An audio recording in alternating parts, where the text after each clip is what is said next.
Hello friends, मेरे digital classes में आप लोग का बहुत फिर से नए सेशन में स्वागत करता हूं। तो यहाँ पे हॉस्टल वार्डन के लिए कंप्यूटर के मोस्ट इम्पोर्टेंट, ठीक है, हॉस्टल वार्डन के लिए जो है कंप्यूटर के मोस्ट इम्पोर्टेंट क्वेश्चन कवर कराया जा रहा है, जो आपके हर एग्ज़ाम के लिए काम आएगा, ठीक है जी। साथ ही साथ बैंक वगैरह की तैयारी कर रहे होंगे, पटवारी के लिए, अन्य एग्जाम एसएससी वगैरह सेंट्रल गवर्नमेंट के आप तैयारी कर रहे होंगे, तो उसमें भी कंप्यूटर से क्वेश्चन आपसे पूछे जाते हैं, ठीक है। तो सभी एग्जाम के लिए इम्पोर्टेंट है। चलिए क्वेश्चन स्टार्ट करते हैं। पहला क्वेश्चन आज का देखते हैं। एमएस वर्ड डॉक्यूमेंट में, ठीक है, एमएस वर्ड जो डॉक्यूमेंट में अक्षरों के नीचे जो लाल रंग का, लाल लहर का जो है, ऐसा देख, कोई भी ऐसा रहता है, देखे होंगे, लाल रंग का जो निशान जो है क्या दर्शाता है? ग्रामर त्रुटि, स्पेलिंग में त्रुटि, प्रिंटिंग त्रुटि या एड्रेस ब्लॉक। आप देखोगे अक्सर अब यहाँ पे फॉर्म वगैरह भरते होंगे तो कहीं भी स्पेलिंग चेक वगैरह यहाँ पे मतलब स्पेलिंग मिस्टेक हो जा रहता है, ठीक है। तो कोई भी लिखते हैं तो स्पेलिंग मिस्टेक हो जा रहता है, तो यहाँ पे इसे लकीर करके ऐसे करके आ जाते हैं स्पेलिंग। उसका मेन मकसद ये होता है कि जो आप जो है स्पेलिंग यहाँ पे त्रुटि कर दी है, ठीक है, तो स्पेलिंग में त्रुटि प्रदर्शित करता है, ठीक है। तो एमएस वर्ड डॉक्यूमेंट में अक्षरों के नीचे लाल लहर का जो निशान आपका जो है स्पेलिंग त्रुटि दिखाती है। कई बार एग्जाम में क्वेश्चन पूछा गया है। बी ऑप्शन करेक्ट आंसर हो जाए। चलिए अगला क्वेश्चन देखते हैं। एक्सेल में, ठीक है जी, एक्सेल में सेल की पहचान निम्न में से कौन करता है? नाम, फार्मूला, एड्रेस या लेबल। तो इसका जो करेक्ट आंसर हो जाए, ए ऑप्शन करेक्ट आंसर हो जाएगा। तो एक्सेल में सेल की पहचान निम्न में से कौन करता है? तो ये जो है नाम करता है। एक्सेल में सेल की पहचान नाम करता है। ए ऑप्शन यहाँ पे करेक्ट आंसर हो जाएगा। चलिए थर्ड क्वेश्चन देखते हैं। भारत में सुपर कंप्यूटर परम का निर्माण कहाँ किया गया था? पुणे में, हैदराबाद में, दिल्ली में या बेंगलोर में। तो इसका जो करेक्ट आंसर हो जाएगा ये आपके पुणे में, ठीक है। तो भारत का सुपर कंप्यूटर पहले तो कौन है? तो परम है। इसको ऐसा भी लिखा जा सकता है परम 8000। ये जो है भारत का पहला सुपर कंप्यूटर है, ठीक है। और इसके जो है आविष्कारक कौन है? तो विजय पी भाटकर, ठीक है। ये जो है इन्होंने जो है हमारे भारत के रहने वाले हैं, ठीक है, इसको याद रखिएगा। तो इन्होंने जो है इसको तैयार किया था, इस सुपर कंप्यूटर को। और भारत के राष्ट्रीय पहल के वास्तुकार के राम में नाम से इसको जाना जाता है, विजय पी भाटकर जी को, ठीक है। इन्होंने जो है परम सुपर कंप्यूटर का विकास इन्होंने किया। कौन से सन में किया था? तो 1991 में, 1991 में जो है इसको विकसित किया गया था इनके द्वारा, ठीक है जी। और कौन से संस्था के द्वारा? सीडेक के द्वारा, ठीक है, सीडेक के द्वारा, जिसको centre for development of advance computing बोलते हैं, ठीक है। इसका जो हेडक्वार्टर आपके पुणे में है। तो पुणे के द्वारा इसको जो है तैयार किया गया था, ठीक है। तो दुनिया का लगभग 63वां क्रम का जो है स्थान यहाँ पर इस जो है इस परम सुपर कंप्यूटर की स्थान है, ठीक है, इसको याद रखिएगा। चलिए अगला क्वेश्चन देखते हैं। डिजिटल कंप्यूटर की जो कार्य पद्धति किस सिद्धांत पर आधारित होती है? मापन पे, केवल तर्क पे, इलेक्ट्रॉनिक परिपथ पे या गणना एवं तर्क पे। तो डिजिटल कंप्यूटर की जो कार्य पद्धति जो है ये आपके गणना और तर्क पे, ठीक है। तो डिजिटल कंप्यूटर कार्य पद्धति ये जो है किस सिद्धांत पे काम करती है? तो गणना और तर्क पे जो है काम करती है। तो चलिए देखते हैं यहाँ पे भारत का पहला डिजिटल कंप्यूटर कौन सा हो जाएगा। ये आपके एग्जाम में क्वेश्चन पूछा कि भारत का पहला डिजिटल कंप्यूटर कौन सा हो जाएगा? HEC, ठीक है, HEC 2M जो है ये जो है भारत का पहला डिजिटल कंप्यूटर है, ठीक है। ये जो है इसको कहाँ इसको लगाया गया था? तो इसको जो है कोलकाता में जो है सांख्यिकी संस्थान है 1955 में इसको जो है लगाया गया था। तो भारत का पहला डिजिटल कंप्यूटर HEC 2M है, इसको याद रखना है। निर्माण किसके द्वारा किया गया था? तो ब्रिटिशों के द्वारा इसको जो है तैयार किया गया था। निर्वात ट्यूब किस पीढ़ी के कंप्यूटर से संबंधित है? ठीक है जी।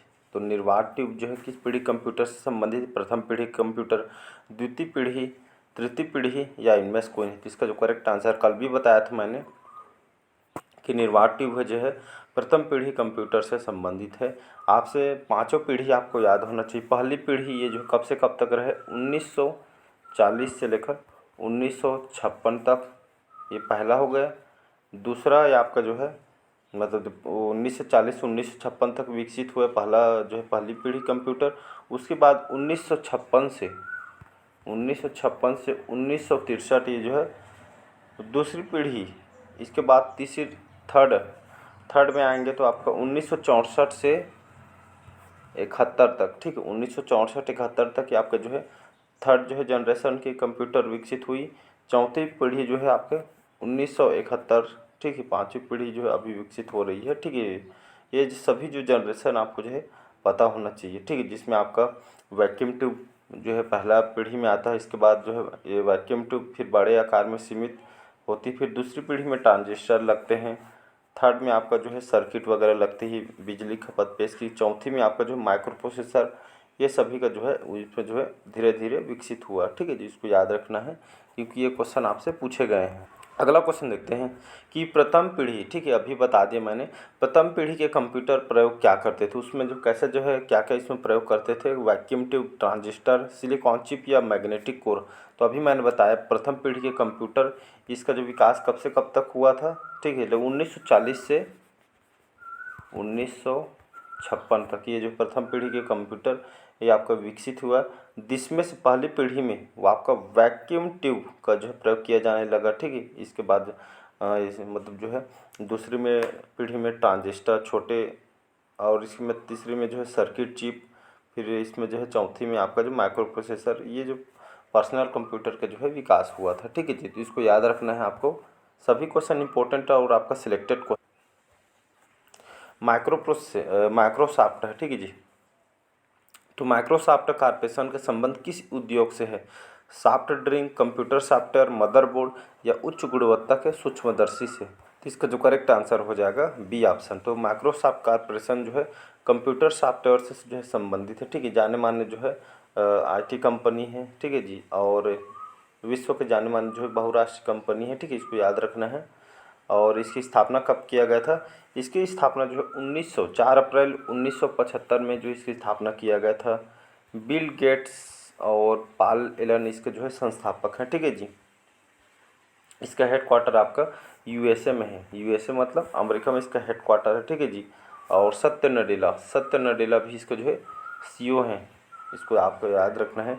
मेरे को कमेंट बॉक्स में बताइएगा अभी वर्तमान में गूगल के सीईओ कौन है, कि इसको कई बार बताया हूँ। तो गूगल के सीईओ कमेंट बॉक्स में कमेंट करके आपको बताना है, आज आपके लिए क्वेश्चन है। चलिए नेक्स्ट क्वेश्चन देखते हैं। गूगल क्या है, तो गूगल एक ब्राउज़र है, वायरस है, सर्च इंजन है, ऑपरेटिंग सिस्टम है। तो गूगल आप सभी को पता है सर्च इंजन है, ठीक है। ये आपके जाने माने जो है ये भी जो है आईटी कंपनी खास करके इंटरनेट चार्ट, क्लाउड कंप्यूटिंग, ये बहुत सारे जो है काम करती है, ठीक है जी। इसकी स्थापना कब किया गया था, तो 1998 में 1998 4 सितंबर 1998 को जो इसकी स्थापना किया गया था कैलिफोर्निया में, ठीक है जी। इसके संस्थापक कई बार पूछा गया, तो सर्गी ब्रिन और लैरी पेज, ठीक है, सर्गी ब्रिन, लैरी पेज इसके जो है संस्थापक है, फाउंडर है, ठीक है जी। इसको याद रखना है। और इसको सीईओ को आपसे पूछा गया है कि जो गूगल के अभी सीईओ कौन है, इसको कमेंट बॉक्स में कमेंट करके बनाना है, ठीक है जी। ठीक है, तो ये सभी को याद रखें। इसके हेडक्वार्टर आपका जो है कैलिफोर्निया में इसका हेडक्वार्टर है।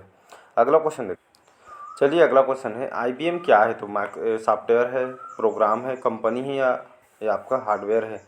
तो ये जो है आईबीएम कंपनी है, ठीक है। सुने होंगे इंटरनेशनल बिजनेस मशीन, सुने होंगे, ये जो अंतर्राष्ट्रीय जो है कंपनी है, बहुराष्ट्रीय आईटी कंपनी है अभी, ठीक है। इसका हेडक्वार्टर आपका न्यूयॉर्क में, ठीक है, न्यूयॉर्क यूएसए में इसका जो है हेडक्वार्टर है, ठीक है। और इसका 170 से भी ज़्यादा यहाँ पे जो इसके ऑफिस हैं, ठीक है, इसको याद रखिएगा। इसकी स्थापना जो है 1911 में स्थापना किया था न्यूयॉर्क सिटी में, यूएसए के अंतर्गत, ठीक है। इसके जो है प्रमुख गिनी रोमैटी जो है इसके जो है प्रमुख व्यक्ति हैं, ठीक है, सीईओ हैं इसके। ये सभी को याद रखना है आपको। चलिए नेक्स्ट क्वेश्चन देखते हैं। माइक्रोसॉफ्ट का जो नवीनतम ऑपरेटिंग सिस्टम कौन सा है, विंडो 7, विंडो 10, विस्टा या विंडो 11। तो माइक्रोसॉफ्ट के जो नवीनतम ऑपरेटिंग सिस्टम कौन से हो जाएगा, तो विंडो 11 हो जाएगा, ठीक है। तो विंडो सीरीज़ के जितने भी सॉफ्टवेयर आते हैं सभी माइक्रोसॉफ्ट द्वारा ये आपका लाई जाती है, ठीक है जी। कंप्यूटर बंद होने पर किसके कंटेंट्स जो है नष्ट हो जाते हैं, स्टोरेज के, मेमोरी के, आउटपुट, इनपुट, ठीक है। तो कंप्यूटर बंद होने पर किसके कंटेंट्स नष्ट हो जाते हैं, तो ये आपका मेमोरी के, ठीक है। तो मेमोरी के जो कंटेंट्स जो होते हैं ये जो है नष्ट हो जाते हैं, बी ऑप्शन यहाँ पे करेक्ट आंसर हो जाए। चलिए अगला वो इम्पोर्टेंट क्वेश्चन है, कंप्यूटर में बिल्ट जो है परमानेंट मेमोरी क्या होती है, रैम, सीपीयू, रोम या सीडी रोम। तो कंप्यूटर में जो परमानेंट मेमोरी क्या होता है, तो ये आपका रैम होता है, जिसको रीड ओनली मेमोरी बोलते हैं। ठीक है जी, दोनों को इसको याद रखना है। आपका रैम रोम से बहुत बार क्वेश्चन पूछे जाते हैं, आपसे अगला पूछा भी जाता है। ठीक है, तो इसको आपको याद रखना है। ठीक है जी, तो इसी तरह आपका जो है रोम जो है रीड ओनली मेमोरी है, जो है कंप्यूटर में परमानेंट आपका जो मेमोरी होती है। ठीक है, तो चलिए इसको थोड़ा देख। तो रोम क्या होता है इसको हम देखेंगे, फिर इसके बाद हम रैम को देखेंगे। तो रोम जिसका फुल फॉर्म होता है आपका read only memory full form होता है। ठीक है, एक प्रकार की जो है मेमोरी है। ठीक है, एक प्रकार की मेमोरी होती है जिसमें डाटा को प्री रिकॉर्ड किया जाता है पहले से। ठीक, इसमें जो स्टोर किया हुआ जो डाटा कंप्यूटर के बंद करने के बाद भी इसको जो प्राप्त किया जा सकता है। यह जो आमतौर कंप्यूटर के जो ऐसे जो पार्ट में एम्बेडेड की जाती है, जो प्रोग्राम को बदलने आवश्यकता इसमें नहीं होती है। ठीक है, इसको याद रखना है। और इसके आपका रैम क्या होता है, ये आपका जो रोम होता है, ये जो कितने प्रकार का होता है, ये आपका 2 प्रकार का होता है ये। ठीक है, रोम आपका जो है जो है प्रोग्रामेबल जो है मेमोरी, इसमें मेमोरी चिप बनाने के बाद लिखा जा सकता है।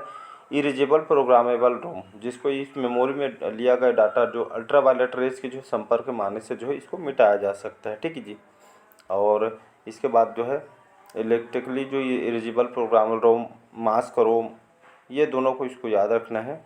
इसके बाद देखेंगे आपका रैम। रैम जिसका फुल फॉर्म होता है रैंडम एक्सेस मेमोरी है, जो कंप्यूटर की ये भी एक प्राइमरी मेमोरी। ठीक है, ये आपका कंप्यूटर के प्राइमरी मेमोरी है। ये हार्डवेयर एलिमेंट होती है, इसका उपयोग जो है सीपीयू डाटा और प्रोग्राम को स्टोर करने के लिए इसमें किया जाता है। इसमें किसी भी डाटा प्रोग्राम कितनी भी बार पढ़कर इसको डिलीट किया जा सकता है। ठीक, इसमें स्टोर होता है, इसको डिलीट किया जा सकता है। ठीक है, सीपीयू से भी क्वेश्चन पूछा कि सीपीयू का फुल फॉर्म क्या होता है, तो सेंट्रल प्रोसेसिंग यूनिट इसका फुल फॉर्म होता है। ठीक है जी, और इसको कंप्यूटर का मस्तिष्क का और कंप्यूटर का जो है इसका ब्रेन बोला जाता है। ठीक है जी, तो यहाँ पे सी डी रोम दिया हुआ है। सी डी रोम क्या है, जिसको सी डी रोम इसका फुल फॉर्म देखते हैं तो compact disc read only memory बोलते हैं। ठीक है जी, सी डी मतलब कम्पैक्ट डिस्क, रोम मतलब रीड ओनली मेमोरी। ठीक है, इसका जो उपयोग खासकर सेकेंडरी मेमोरी या सेकेंडरी स्टोरेज के लिए इसका उपयोग किया जाता है। ठीक है जी, और ये आपके चुंबकीय डिस्क जो है ये इसमें जो लगे होते हैं, सीपीयू के द्वारा सेकेंडरी स्टोर को सीधे यहाँ पे जो है इसको जो है संसाधित नहीं किया जाता डायरेक्ट। ठीक है जी, कि पहले स्टोरेज कॉपी किया जाना चाहिए। ठीक है, इसको यहाँ पे जो डायरेक्ट इसको जो है स्थानांतरित नहीं किया जा सकता। ठीक है, प्राइमरी स्टोरेज में इसको कॉपी किया जाना चाहिए ऐसा करके। ठीक है, डाटा को तो इसका उपयोग जो है सेकेंडरी मेमोरी के स्टोरेज के लिए से इसका उपयोग किया जाता है। ठीक है, इसको याद रखना है। नेक्स्ट क्वेश्चन, कंप्यूटर के मुख्य सिस्टम बोर्ड को क्या कहते हैं, मदरबोर्ड, इंटीग्रेटेड सर्किट, माइक्रोचिप या प्रोसेसर। तो कंप्यूटर के मुख्य सिस्टम बोर्ड को यहाँ पे मदरबोर्ड बोलते हैं। ठीक है जी, जिसमें सभी डाटा आपका जो है साउंड कार्ड है, सभी जो आपके जो केबल वगैरह यहाँ पे जो है मदरबोर्ड से लगते हैं, मेन भाग है कंप्यूटर का। ठीक है जी, सीपीयू की तरह। तो कंप्यूटर के मुख्य सिस्टम बोर्ड को यहाँ पे मदरबोर्ड बोला जाता है। आजकल सबसे अधिक प्रयोग होने वाली निवेश युक्ति है माउस, स्कैनर, ट्रैक या इनमें से कोई नहीं। तो इसका जो correct answer A option correct answer हो जाएगा, माउस। ठीक है, आजकल सबसे अधिक प्रयोग होने वाली निवेश युक्ति आपका माउस है। ठीक है, तो माउस आप कई बार बता चुका हूँ। ठीक है जी, मूल निवेश निर्गम प्रणाली कंप्यूटर में विद्यमान रहती है, स्मृति में केवल माउस स्मृति में, हार्ड डिस्क में या उपरोक्त में से कोई नहीं। तो इसका जो करेक्ट आंसर हो जाएगा उपरोक्त में से कोई नहीं। ठीक है, तो कंप्यूटर में विद्यमान मूल निवेश जो निर्गम प्रणाली कंप्यूटर में विद्यमान नहीं रहती है। ठीक है, तो ये यहाँ पे जो ऑप्शन नहीं दिया है तो उपरोक्त में से कोई नहीं। ठीक है, सुपर कंप्यूटर के लिए शब्द लंबाई का परास होता है 16 बिट, 32 बिट, 64 बिट या आपके 128। इसका सी ऑप्शन करेक्ट आंसर हो जाएगा 64 बिट। ठीक, सुपर कंप्यूटर के लिए शब्द की लंबाई, वर्ड जो लेंथ की जो प्रास कितना होता है, लगभग 64 बिट के आपके बराबर होती है सुपर कंप्यूटर के लिए। सी ऑप्शन करेक्ट आंसर हो। डाट मैट्रिक्स किसका एक प्रकार है, टेप का, बस का, प्रिंटर या डिस्क। तो डाट मैट्रिक्स एक तरह जो है प्रिंट होता है, मतलब प्रिंटर होता है। ठीक है जी, आपका डॉट मैट्रिक्स प्रिंटर आपका प्रिंटर के एक प्रकार है कहने का मतलब। निम्नलिखित में से उस यंत्र का नाम बताएं जो कंप्यूटर को टेलीफोन लाइन से जोड़ता है। स्कैनर, प्रिंटर, सीडी रोम या मॉडेम। ठीक है, तो इस यंत्र का नाम बताएं जो कंप्यूटर का टेलीफोन लाइन से जोड़ा जाता है, तो इसको जो है मॉडेम बोला जाता है। ठीक है जी, तो मॉडेम लगा रहता है जो कंप्यूटर टेलीफोन लाइन से जो जुड़ता है, जो केबल होता है। ठीक है, डी ऑप्शन करेक्ट आंसर। चलिए आज का लास्ट क्वेश्चन देखते हैं। 20 क्वेश्चन है। कंप्यूटर में विंडो एक प्रकार का हार्डवेयर है, सॉफ्टवेयर का, दोनों का या किसी का नहीं। तो कंप्यूटर विंडो एक प्रकार का है, आपका सॉफ्टवेयर का है। ठीक है, तो इसका भी ऑप्शन करेक्ट आंसर हो जाएगा। तो चलिए आज का सेशन कैसा लगा कमेंट करके ज़रूर बताइए। सभी क्वेश्चन इंपॉर्टेंट और सिलेक्टेड है। ठीक है जी, और बढ़िया तरीके से तैयारी करते रहिएगा। समय आपके पास बिल्कुल नहीं है। जो जैसे चुनाव का रिजल्ट आते हुए उसके बाद जो है आपका एग्ज़ाम जो है शेड्यूल होने स्टार्ट हो जाएगा, डेट आने स्टार्ट हो जाएगा। ठीक है, तो बढ़िया तरीके से तैयारी करते रहिए। आज के लिए इतना ही। अच्छा लगे तो चैनल को लाइक शेयर सब्सक्राइब कीजिएगा। Thank you.